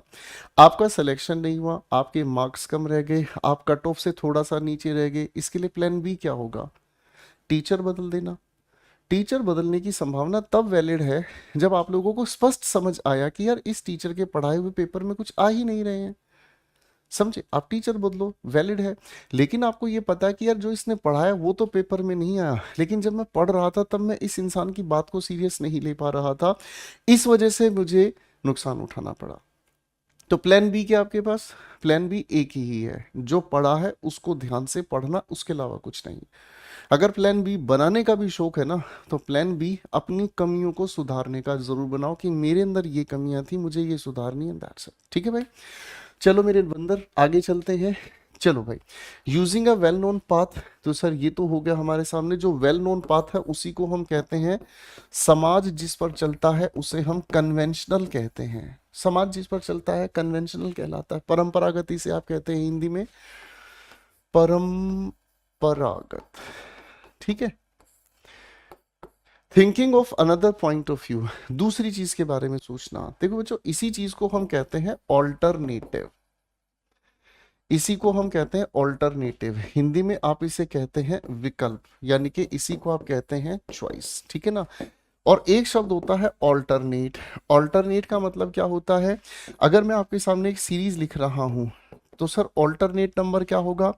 अगर आपने एक को चुना है तो एक अगले को छोड़कर उससे अगला, 3 पर आ गए हैं, अगले को छोड़कर उससे अगला, अगर आगे जा रहे हैं तो अगले को छोड़कर उससे अगला, यानी कि एक को छोड़कर दूसरा, दैट इज कॉल्ड ऑल्टरनेट। ठीक है ना?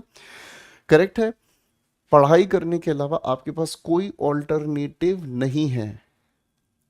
समझ गए? यानी कि कोई विकल्प नहीं है। ठीक है? दूसरी चीज, आप लोग अपने सब्जेक्ट्स को ऑल्टरनेट डेज पर पढ़ना शुरू करें।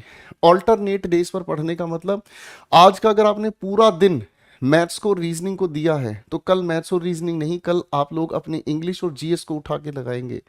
उससे अगला दिन फिर मैथ्स रीजनिंग, उससे अगला दिन फिर इंग्लिश और जीएस। ऐसी बहुत सारी रणनीतियां आप अपने हिसाब से बना सकते हैं। ठीक है ना जी? और दोस्तों, एक बार जरा ध्यान से सोचकर मुझे बताओ, अगर रामायण के युद्ध में, अगर रामायण के युद्ध में श्री राम जी की जगह अगर अर्जुन खड़ा होता तो क्या युद्ध जीता जा सकता था? बताइए जरा। बिल्कुल भी नहीं जीता जा सकता था, स्थिति बदल जाती। और अगर महाभारत के युद्ध में अर्जुन की जगह भगवान श्री राम अगर वहां पर होते तो क्या युद्ध लड़ा जा सकता था? बिल्कुल भी नहीं लड़ा जा सकता था। अगर रावण की जगह दुर्योधन खड़ा होता भगवान श्री राम की जगह के सामने तो क्या युद्ध लड़ा जा सकता था? नहीं लड़ा जा सकता था। समझकर इस बात से, इस छोटी सी बात से ये समझिएगा, हर इंसान का अपना अलग अलग युद्ध होता है। अपने अलग अलग युद्ध के आधार पर वो अपनी रणनीति बनाता है। भगवान श्री राम के सामने रावण, अर्जुन के सामने कौरव, अलग अलग स्थितियां, अलग अलग तरह की रणनीति, वो अलग बात है। भगवान श्री राम और भगवान श्री कृष्ण सब विष्णु अवतार ही हैं।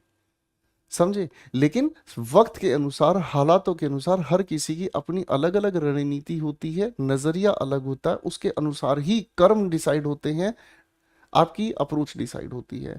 तो किसी यूट्यूबर के कहने से अपनी रणनीति मत बनाओ, किसी यूट्यूबर के कहने से आप अपने पढ़ने के पैटर्न को डिसाइड मत करो। आप अपने हालात के हिसाब से अपने पैटर्न को डिसाइड करो। क्या आपको पढ़ना है, कितना पढ़ना है, कितने घंटे पढ़ना है, ये किसी यूट्यूबर के कहने से आपको नहीं होगा। ठीक है ना? और सच्चा गुरु होने के नाते मेरा हमेशा एक फर्ज बनता है आपके सामने वो सच लाना जिसकी वजह से आपके मन में पढ़ने की इच्छा जागे, ना कि आपके अंदर एक झूठा मोटिवेशन आए, क्योंकि झूठा मोटिवेशन ना पानी के बुलबुले जैसा होता है, थोड़ी देर में बुलबुला फटा, कहानी खत्म। समझ रहे हैं? तो पानी के बुलबुले के पीछे नहीं भागना है, आपको फोकस करना है कि हम किन अच्छी बातों से अपनी जिंदगी में अपने पढ़ने के पैटर्न को सही तरह डिसाइड कर सकें। ठीक है बच्चे, आइए भाई आगे बात को लेके चलते हैं बेटा। वेटिंग एनेक्जियसली फॉर समथिंग, किसी चीज के लिए बहुत ज्यादा बेसब्री से इंतजार करना, तो ये हो गया आपके सामने एंटीसिपेट। ठीक है ना जी, है ना? तो ये हो गया हमारे सामने किसी चीज के लिए एंटीसिपेट करना। तो एक ही हमारे सामने आंसर बचता है। ठीक है जी, एक ही तरीके से किसी चीज के बारे में सोचना। क्वेश्चन 38 कहता है ऑन द डबल। जब ऑन द डबल की हम बात कर रहे हैं तो इसका मतलब जो भी आप काम कर रहे हैं उसको गुना 2 की स्पीड से आप कर रहे हैं। ठीक है ना जी, तो यहाँ हमारे सामने out of order. Out of order का मतलब तो कोई चीज क्या हो गई है, खराब हो गई है। यानी कि कोई चीज अब अपने आप में काम करना बंद कर चुकी है। अब इसके लिए एक शब्द हम अगर कहना चाहें तो हे वायर। ठीक है जी, चलो एक होमवर्क का शब्द आप लोगों को दे रहा हूं मैं, जरा मुझे बताएं लाइव वायर का मतलब क्या होता है। ठीक है जी, एट अ फास्ट पेस, बिल्कुल सही आंसर यही होगा, बहुत तेज गति से। यही चीज कह रहा है जब डबल की स्पीड कर रहे हो तो। बिटवीन टू अनडिजायरेबल थिंग्स, दो अनडिजायरेबल चीजों के बीच में। ठीक है ना, तो इसी को अगर हम इडियमेटिक तरीके से देखें तो आप इसे कहेंगे between the devil and the sea. Between the devil and the sea, इसका मतलब क्या हुआ? इसका मतलब हमें समझ में आता है कि एक तरफ हमारे सामने शैतान है, एक तरफ हमारे सामने शैतान है। ठीक है जी, और एक तरफ हमारे सामने सागर है। बता बेटा कहां से अपनी मृत्यु को चुनेगा? ठीक है, कभी कभी इन दोनों के साथ आर्टिकल द का यूज भी नहीं होता है। Between devil and sea, between the devil and the sea, दोनों तरह से ये आपको देखने को मिल जाता है। On the verge of collapse, यानी कि एक ऐसे अंत पर जहां सब कुछ क्या हो जाएगा, सब कुछ खत्म हो जाएगा। तो बेटा इसके लिए ईडियम है ऑन द ब्रिंक। इसके लिए जो इडियमेटिक एक्सप्रेशन है ऑन द ब्रिंक, ये इसका मीनिंग है। तो बेटा सारी बातें हटाकर हमने सही जवाब पर मार्क कर दिया मुद्दा। ठीक है दोस्तों, चलिए बच्चों अगले क्वेश्चन की ओर चलते हैं। Rose coloured glasses. Rose coloured glasses का मतलब हमें क्या समझ में आया? ये है आप लोगों के सामने एक खूबसूरत सा चश्मा। तेन काला चश्मा जचदाए गोरे मुखड़े ते आदत तुसी सुधारो। ठीक है ना जी, आदत तुसी सुधारो। ਇੱਥੇ ਗੱਲ ਕੀ ਹੋਗੀ ਪਿਆ ਜੀ? ਇੱਥੇ ਗੱਲ ਇਹ ਹੋ ਗਈ ਆ ਕਿ ਜਦੋਂ ਤੁਸੀਂ ਇਸ ਕੁਐਸਚਨ ਨੂੰ ਵੇਖੋਗੇ ਤੇ ਇਹਦੇ ਜੋ ਚਸ਼ਮੇ ਹੁੰਦੇ ਨਾ, ਇਹ ਚਸ਼ਮੇ ਕਾਲੇ ਨਹੀਂ ਹੁੰਦੇ ਆ। ਇੱਥੇ ਜੋ ਚਸ਼ਮੇ ਹੋ ਗਏ ਤੇ ਕਿਹਦੇ ਹੋ ਗਏ ਭਾਜੀ? ਤੁਸੀਂ ਕਹਿ ਰਹੇ ਜੀ रोज कलर्ड। आप कहोगे सर रोज कलर तो आपने बनाया नहीं है। ठीक है ना, अब रोज कलर्ड का मतलब हमें समझ में आता है जब हम किसी चीज को लेकर मतलब चश्मे का रंग ही अगर रोज कलर्ड है तो आपको सारी चीजें कैसी देखने को मिल जाएंगी भाई? आपको सारी की सारी चीजें देखने को मिल जाएंगी कैसी? रंगीन, है ना? फाइन, अब रंगीन अगर देखने को मिल रही है तो इसका मतलब हम चीजों को अगर देखें बुरी, लेकिन वो कलरफुल चश्मे की वजह से। मेरा चश्मा ट्रांसपेरेंट है भाई, बहुत कम लोगों को पता चल रहा होगा कि मैं चश्मा पहनता हूँ। ठीक है ना, स्टाइल है भाई। ठीक है ऐसा नहीं बेटा, आंखों को दिक्कत होती है। तो रोज कलर्ड ग्लासेस का मतलब क्या होता है? जब आप किसी चीज को लेकर रंगीन सोचते हैं, अच्छा सोचते हैं, तो आप पॉजिटिव आउटलुक ऑन लाइफ, जिंदगी को देखने का आपका जो एटीट्यूड है वो कैसा हो गया मेरे भाई? ठीक है, पॉजिटिव हो गया। ठीक है, इसी चीज को पेपर आप लोगों से एक और नाम से पूछता है, सनी डिस्पोजिशन। ठीक है ना, ठीक है। आ डिफिकल्ट सिचुएशन को अगर हम बताते हैं तो दोस्तों इसको हम कहते हैं अ टाइट स्पॉट, यानी कि जब सारी चीजें फंस जाएं। ठीक है बेटा, an outdated attitude. Outdated attitude का मतलब क्या समझ में आता है? Dinosaur mentality. पेपर भाई साहब बहुत कम देखने को मिलेगा डायनासोर मेंटालिटी। ठीक है ना, यानी कि एक ऐसी सोच जो डायनासोर के जमाने की है। समझ रहे? डायनासोर। ठीक है, आगे अगर हम देखने की कोशिश कर रहे हैं भाई, ठीक है ना, डायनासोर की स्पेलिंग गलत लिख दी मैंने, इसको ठीक कर लेते हैं भाई, मेरे को डाउट भी था। ठीक है, डायनासोर। ठीक है, अब डायनासोर शब्द पता है क्यों मुझे याद आया? बहुत अच्छे प्राणी थे ये भाई साहब, आज भी डायनासोर के वंशज हमारे बीच हैं। पता है, आप डायनासोर के अगर वंशजों को ढूंढोगे ना, आज के जमाने में जो मुर्गा है ना भाई साहब आपका, ये डायनासोर के जमाने का है। ठीक है ना, ये डायनासोर की इवोल्यूशन जो हुई है उसके बाद ये स्पीशीज हमारे सामने है। आप कहोगे हैं, मैं कहूँगा हाँ। तो इसका मतलब जो लोग चिकन खाते हैं, मैं तो नहीं खाता, जो लोग मुर्गा खाते हैं, इसका मतलब वो डायनासोर खा रहे हैं भाई साहब। A belief not based on facts, एक ऐसा बिलीफ, एक ऐसी बात जो तथ्यों पर आधारित नहीं है, इसीलिए इसको आप कहते हैं मिथ।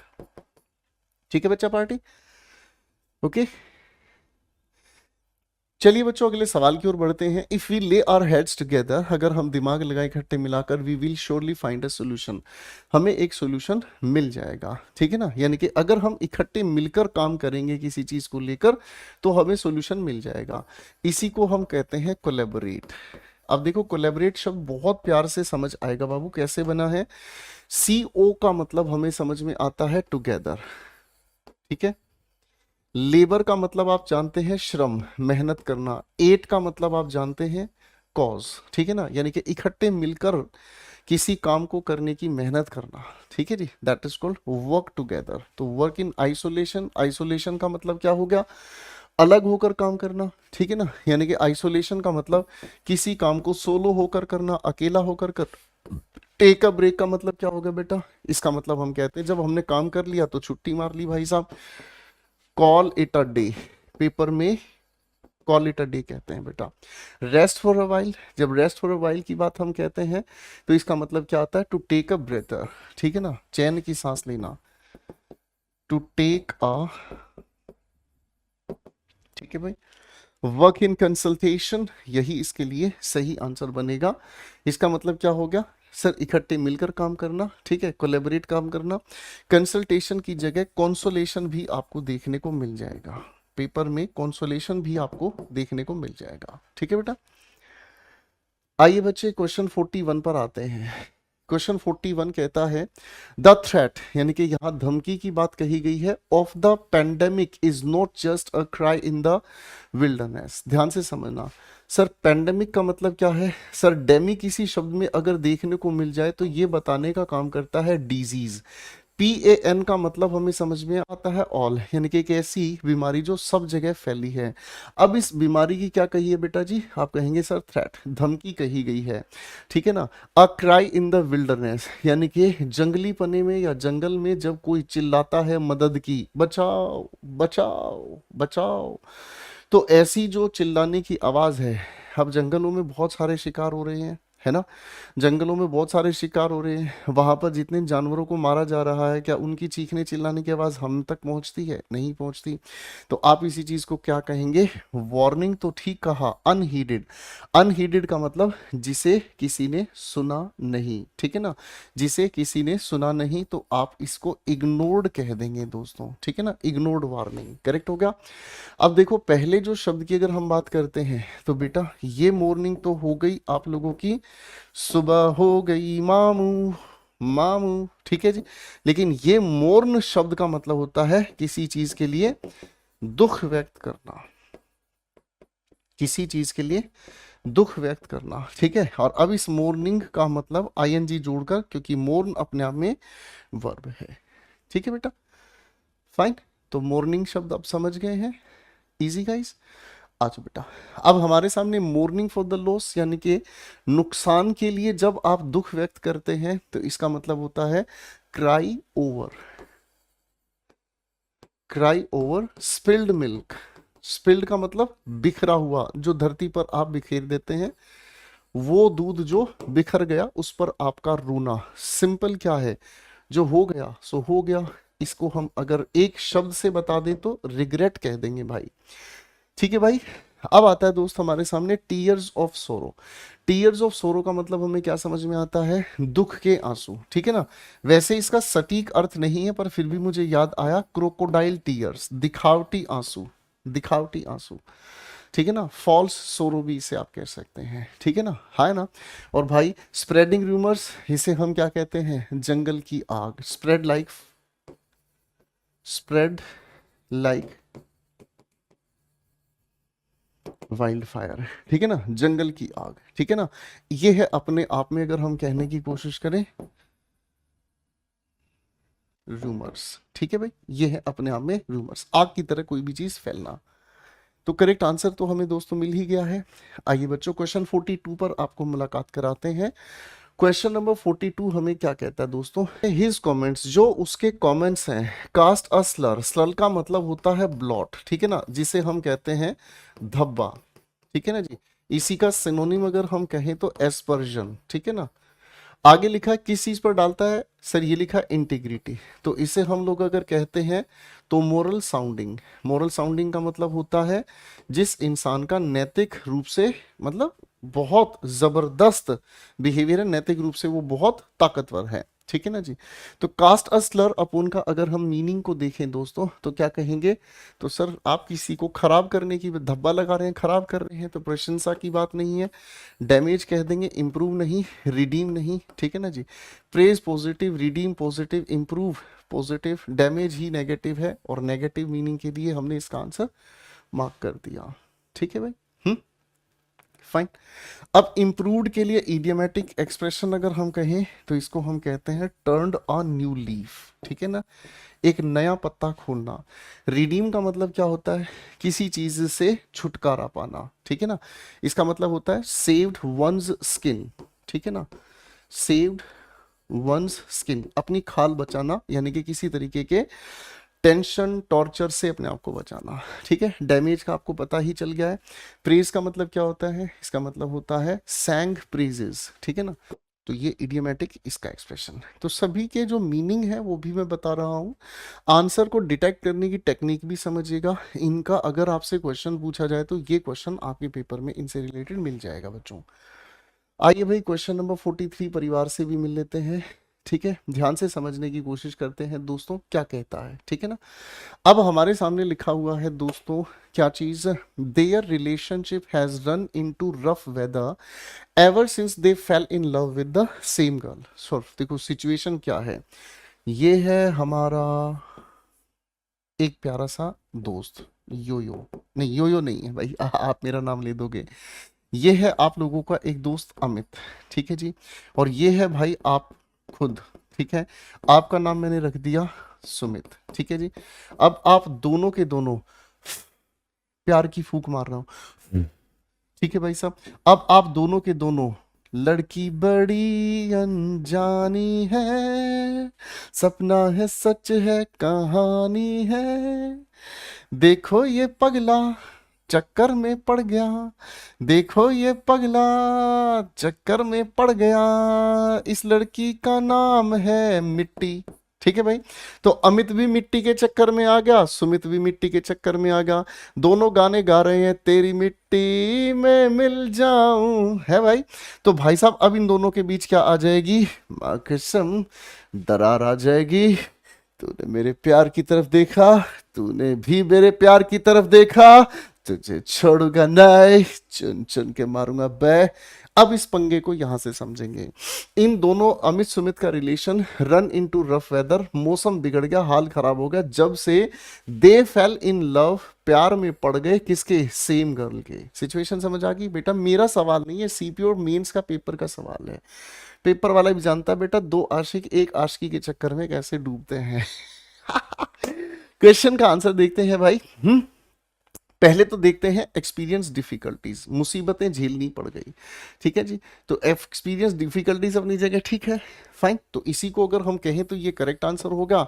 इसी को वेंट थ्रू हेल, ये ऐसे भी आप लोगों से पूछा जा सकता है, वेंट थ्रू हेल यानी कि नरक से गुजर रहे थे भाई। अब ये प्रेम की पीड़ा है, ये लोग समझ सकते हैं, ठीक है ना, ये प्रेम की पीड़ा है। अगर एक ही, ठीक है ना, ऐसे ही प्रेम के चक्कर में पड़ जाए तो brought cool breeze and rains, ठीक है ना, ठंडी हवाएं आई, तूफान आया नहीं आया, ठीक है जी।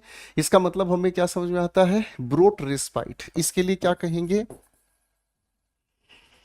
Brought respite. रिस्पाइट का मतलब हमें समझना है रिलीफ, ठीक है, रिलीफ, करेक्ट है बच्चों। बच्चों स्पेलिंग को लेकर ना एक छोटी सी मैराथन आप लोगों के लिए कराई गई है, स्पेलिंग टेस्ट नाम से है वो बच्चों।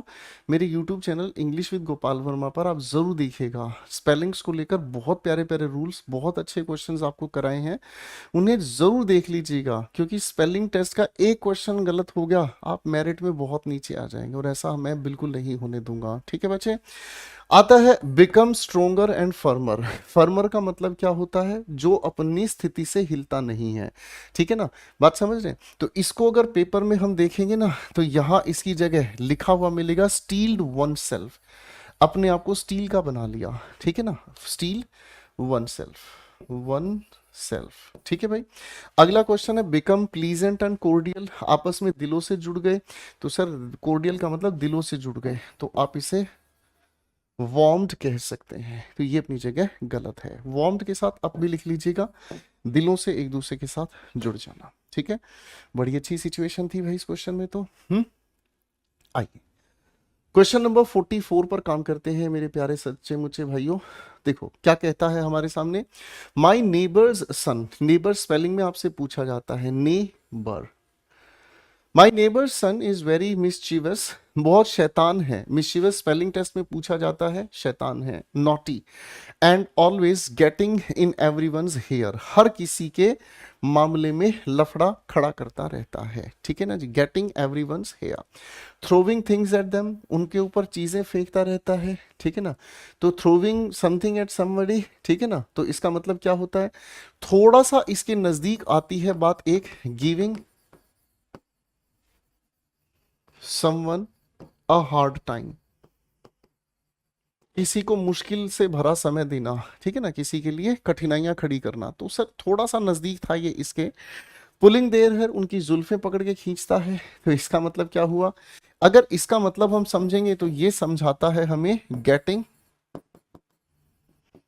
ऑन समवंस या वंस नर्व्स, किसी का जीना हराम कर देना, ठीक है, पुलिंग देयर हेयर, ये इसका आंसर हमारे सामने हो गया, ठीक है ना, ये भी नहीं चलेगा। एंटरटेनिंग देम, उनको एंटरटेन कर रहा था, तो सर एंटरटेन करने की अगर हम बात कर रहे हैं तो इसका मतलब हमें समझ में आता है keeping them in stitches, stitches का मतलब होता है जोड़ने वाला, तो जोड़े रखने की बात हो गई। सर एक्चुअल में इसका मीनिंग हमें समझ में आ रहा है एनोइंग देम, वो उनको सिर्फ परेशान करता था, दुखी करता था, ठीक है जी। तो भाई परेशान करने के लिए पहले भी मैं आपको लिखकर बता चुका हूं, गेटिंग अंडर देयर स्किन, ठीक है जी, जीना ही हराम कर देना, दुखी ही कर देना, ठीक है जी। आइए बच्चों क्वेश्चन 44 पर काम करते हैं। Making the final paper was a really difficult task, बहुत कठिन काम था फाइनल पेपर को बनाना, but by the end of the week, सप्ताह के अंत तक, ठीक है जी, कोई बात नहीं, आई वॉज एबल टू, मैं इस योग्य था, किस योग्य था, bark up the room tree. Bark up the room tree का मतलब हमें बहुत अच्छे से पता है बेटा, इसका मतलब क्या होता है, जब आप किसी गलत अप्रोच पर काम करते हैं। चलो रुको, पहले इसके करेक्ट आंसर की बात हम कर लेते हैं। इसका करेक्ट आंसर क्या होगा, bark up the room tree, wrap my head around it, cry my eyes out, run out of steam. तो आप कहेंगे wrap my head around it, इसका मतलब क्या हो गया, किसी चीज को ठीक ढंग से समझने की कोशिश करना, ठीक है ना, किसी चीज को समझने की योग्यता को ही हम कहते हैं comprehend it. Bark up the wrong tree क्यों गलत हुआ, bark up the wrong tree गलत क्यों हुआ, बता चुका हूं मैं आप लोगों को, गलत अप्रोच। अब आप कहोगे सर ये क्यों ठीक नहीं है, यहां लिखा है ना दोस्तों, ये कंजंक्शन, बट को अगर ध्यान से देखेंगे तो बट एक ऐसा कंजंक्शन है जो कंट्रास्ट बताएगा हमारी लिखी हुई बातों में, जो यहाँ कहा है, जो यहाँ कहा है, विरोधी है, ठीक है ना। Making the final paper was a really difficult task, बहुत मुश्किल काम था, लेकिन, अब लेकिन का मतलब क्या हुआ, आगे आपने उस काम को कर लिया, तभी तो आप यहाँ लेकिन कहकर इसकी विरोधी बात कहेंगे। क्राई माई आईज आउट क्यों ठीक नहीं होगा, चलो आप ही लोग इसके बारे में बताना, ठीक है, आप ही लोग इसके बारे में बताना, ठीक है ना जी, करेक्ट है। अच्छा भाई, run out of steam, stream, ये पहली बार आप सभी के सामने आया है, ठीक है ना, तो ये मैं आप लोगों को बता देता हूं, जिसे हम कहते हैं खो देना, खत्म हो जाना, क्या चीज खत्म हो जाना, खो देना, एनर्जी, ठीक है ना जी, फाइन। तो बेटा जी ये तो रोने से ही संबंधित है, इसमें ज्यादा कुछ और दिक्कत नहीं थी, लूज एनर्जी, एनर्जी खत्म हो गई। एनर्जी खत्म होने का मतलब सोचेंगे कैसे ताकत निकल गई सर, तो मैं कहूंगा बेटा उस इंसान के अंदर मोटिवेशन ही खत्म हो गया, ठीक है भाई। क्वेश्चन नंबर 46 पर आ जाए बच्चों, क्वेश्चन नंबर 46 पर आ जाए बेटा। क्या कहता है, एक एक करके ध्यान से समझते हैं।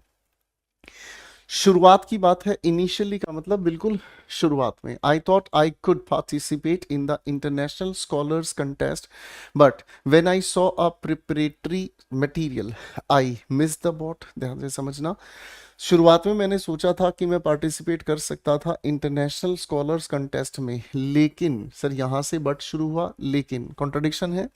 जब मैंने प्रिपरेटरी मटेरियल को ध्यान से देखा, प्रिपरेटरी मटेरियल होता है क्या, समझो इसको ध्यान से। आप हमारा किसी भी सिलेक्शन बैच को जब ज्वाइन करते हो, आपको जितना भी पीडीएफ कंटेंट दिया जाता है, आपको जितना भी यूट्यूब पर वीडियोस दी जाती हैं, ये सब आपका क्या है, प्रिपरेटरी मटेरियल है। ठीक है ना जी, ये तैयारी करने वाला मटेरियल है जिसके आधार पर आप तैयारी करते हैं। तो उसको देखकर मुझे क्या फील हुआ, मिस द बोट। बता चुका हूं इस चीज के बारे में बच्चों, आप कमेंट्स में इसका आंसर मुझे बता सकते हैं। ठीक है, you missed the opportunity. Hit the bulls I, hit the bulls आई का मतलब क्या होता है, जब आपने सक्सेस को अचीव कर लिया है, अचीव्ड सक्सेस। अब आप कहोगे सर अचीव्ड सक्सेस गलत हो गया, क्यों, क्योंकि यहाँ तो वो बेचारा हताश होने की बात कर रहा है। गॉट कोल्ड फीट, यही करेक्ट आंसर होगा। गॉट कोल्ड फीट का मतलब हमें समझ आता है वो इंसान ठंडा पड़ गया, उस इंसान का जोश ठंडा हो गया, वो इंसान घबरा गया। He lost control and he lost confidence, confidence ही डगमगा गया। इतना सारा कैसे पढ़े, है ना भाई। मेड अ सीन, सर उसने ड्रामा कर दिया। मेड अ सीन का मतलब होता है जब किसी का कोई ड्रामा हो जाता है ना, यानी कि तमाशा करना। क्रिएटेड अ पब्लिक सीन, ठीक है ना, इसी को हम हिंदी में कहते हैं तमाशा करना या तमाशा खड़ा हो जाना। ठीक है जी। क्वेश्चन नंबर 47 आपके इंतजार में है मेरे बच्चों, आइए जी। दैट स्टूडेंट ऑफ योर्स, आपका वो स्टूडेंट है सच साउंड वैल्यूज। देखो अगर हम किसी नाउन से पहले साउंड की बात करते हैं तो इसका मतलब होता है हेल्दी। ठीक है जी, फाइन। हेल्दी वैल्यूज हैं उस इंसान की, मतलब बहुत ही अच्छा सोच रखता है। शी इज इंडीड अ, क्या कहेंगे आप, रेयर बर्ड, बिल्कुल सही जवाब होगा। अद्भुत पक्षी, यहाँ रेयर बर्ड का मतलब हमें समझ में आता है वो इंसान अपने आप में यूनिक है। ठीक है। बैरल ऑफ लाफ्स, यानी कि जो अपने आप में फनी है, जिसको देखकर सब लोगों को हंसी छूटती है। सर हंसी की बात यहाँ पर वैलिड नहीं थी। Pain in the neck, pain in the neck का मतलब क्या होता है, जो आपको एनॉय करे। ठीक है, एनोइंग, गर्दन में दर्द होने से एक इंसान काम नहीं कर पाता, एनोइंग हो जाता है। Pot calling the cattle black, है ना, जो दूसरे को बुरा कहे। ठीक है ना जी, जो दूसरे को क्या करे, बुरा कहे। ठीक है, तो ऐसा इंसान बिल्कुल ठीक नहीं है जो दूसरे को बुरा कहे। ठीक है, तो इस सेंटेंस के अकॉर्डिंग रेयर बर्ड यानी कि वो इंसान यूनिक है जिसके पास अपनी मोरल वैल्यूज गजब की ही है। सीजीएल मेंस का क्वेश्चन है, आई could make out that. Make out का मतलब क्या होता है, किसी चीज का अर्थ समझना। ठीक है भाई, इसके दो अर्थ हैं, कमेंट सेक्शन में मुझे आंसर दीजिएगा। ठीक है बच्चे, I could make out that the conversation was leading to a fight. Conversation का क्या परिणाम निकल रहा था, हमें लेकर जा रहा था झगड़े की ओर ये कॉन्वर्सेशन, इसलिए मैंने इसे क्या कर दिया, made a song and a dance. है जी, made a song and a dance का मतलब क्या हुआ, इसका मतलब क्या होता है, मैंने इसका क्या कर दिया, मेड अ फस। फस भी वही पिछले सवाल का जवाब बनाता है, यानी कि मैंने तमाशा कर दिया। ठीक है ना, killed two birds with a stone, यानी कि एक ही जरिए से दो काम निपटा दिए, है ना। इसका मतलब अगर हम इसको सामान्य भाषा में समझें तो ये ड्यूअल अचीवमेंट की बात करते हैं, एक तीर से दो शिकार कर दिए। कट कॉर्नर्स का मतलब क्या होता है, कट कॉर्नर्स का मतलब होता है शॉर्टकट, छोटा रास्ता पकड़ लिया। ठीक है ना, इसका मतलब टुक शॉर्टकट्स। टुक शॉर्टकट्स किस लिए लिए जाते हैं, जो काम को आसान बना दे और चीप कर दे। आप कहेंगे सर जब दिखा ना कि अब झगड़ा होने वाला है, झगड़े की ओर हमारी बात बढ़ रही है, तो मैंने क्या किया, मैंने उस बात को शुरुआत में ही खत्म कर दिया, यानी कि आई स्टॉप्ड इट अर्ली, शुरुआत में ही इस बात को खत्म कर दिया। आइए बच्चा पार्टी अगले सवाल पर काम करते हैं। अगला सवाल बेहद खूबसूरत आप सभी के सामने। When अंशुल टोल्ड एवरीवन, जब अंशुल ने सभी को बताया that he had resigned his job, उसने अपनी जॉब त्याग दी है, all the members in the family were at their wits end, इसका मतलब सभी सीरियस हो गए, बहुत गुस्सा हो गए, क्वाइट परप्लेक्स्ड, परप्लेक्स्ड का मतलब क्या होता है, पजल्ड, सब कंफ्यूज हो गए यार ये करना क्या चाहता है जीवन में, एब्सोल्युटली सेटिस्फाइड, ठीक है, पूरी तरीके से संतुष्ट हो गए, ठीक है। अब एब्सोल्युटली सेटिस्फाइड के लिए हम कहते हैं ओवर द मून, सुना है ना वो गाना आप लोगों ने, आज मैं ऊपर आसमां नीचे, आज मैं आगे जमाना है पीछे, यानी कि बहुत ज्यादा संतुष्ट होते हैं जीवन में, तब आप इस तरीके का इडियोमेटिक एक्सप्रेशन बोलने का काम करते हैं, ठीक है जी, फाइन। अगर हम बात करते हैं सर बहुत गुस्सा, तो इसको आप कहते हैं बॉइलिंग मैड, यानी कि इतना उबल गया है दिमाग के पागल होने वाले हैं हम, ठीक है जी, सेट हो गया बॉस, ठीक है। और वेरी सीरियस को बताने के लिए आप यूज करते हैं डेड सीरियस। अब यहां पर डेड का मतलब अगर कोई पूछे तो डेड का मतलब होता है टोटली, ठीक है ना जी, या एग्जॉस्टेड, ठीक है जी, फाइन, एग्जॉस्टेड। अगर आप एक वाक्य का जवाब मुझे कमेंट सेक्शन में दे दें, मेरा दिल खुश हो जाएगा। आप कहें माई फोन इज डेड, आप इसका अर्थ मुझे बताइए क्या है डेड शब्द का यहाँ पर अर्थ, ठीक है दोस्तों। चलिए बच्चा पार्टी अगले क्वेश्चन की ओर बढ़ते हैं। दिस इज स्ट्रिक्टली मतलब कठोर तरीके से, दिस इज स्ट्रिक्टली आगे लिखा है but some changes are going to happen in the company in the near future, आने वाले वक्त में, भविष्य में कुछ परिवर्तन कंपनी में क्या है, होने ही वाले हैं, ठीक है ना जी। तो दिस इज स्ट्रिक्टली, लेकिन यहां लेकिन को जरूर याद रखिएगा। तो जो भी यहाँ कहा है परिवर्तन हो रहे हैं, तो परिवर्तन क्यों हो रहे हैं, यानी कि जो एग्जिस्टिंग हमारे सामने चीजें हैं वो सही नहीं है, ठीक है ना। तो ऑफ द रेल्स का मतलब क्या समझ में आया, ऑफ द रेल्स का मतलब हमें समझ में आ रहा है आउट ऑफ कंट्रोल। तो सर आउट ऑफ कंट्रोल की बात यहां पर चल सकती है, कोई दिक्कत नहीं। ऑफ द की का मतलब सोल्यूशन होता है बेटा, ठीक है ना, इसका मतलब जो हमारे सामने क्या है, आउट ऑफ ट्यून, यानी कि लोगों की आपस में लय नहीं बन पा रही है। ऑफ द मार्क निशाने से हटकर, ठीक है ना जी, इसका मतलब क्या है, अपने आप में समथिंग दैट इज इनएक्यूरेट। और यहाँ of the record, of the record का मतलब हमें क्या समझ में आया, ऑफ द रिकॉर्ड का मतलब समझ में आता है समथिंग दैट इज कॉन्फिडेंशियल, ठीक है ना, something that is no more confidential, ठीक है। तो ये क्वेश्चन ऐसा है, दिस इज स्ट्रिक्टली क्या कहेंगे, but some changes are going to happen in the company in the near future, ठीक है। तो off the rails out of control कहता है, off the key out of time कहता है, हमारे सामने लिखा हुआ, ठीक है जी। आगे हमारे सामने सर ये टाइम नहीं है, ट्यून है, ट्यून, ठीक है ना जी। ऑफ द मार्क इनएक्यूरेट और off the record no more confidential. तो कंपनी में सुधार तब आता है जब कंट्रोल से बाहर हो जाए चीजें, ऐसा भी नहीं है, जब आपस में लय नहीं मिल रही, ऐसा भी नहीं है, ठीक है, क्योंकि दोनों लगभग एक जैसी ही मीनिंग को बताते हैं। कोई चीज़ एक्यूरेट नहीं है तो इसका मतलब कंट्रोल से बाहर है, कुल मिलाकर ये भी वही है।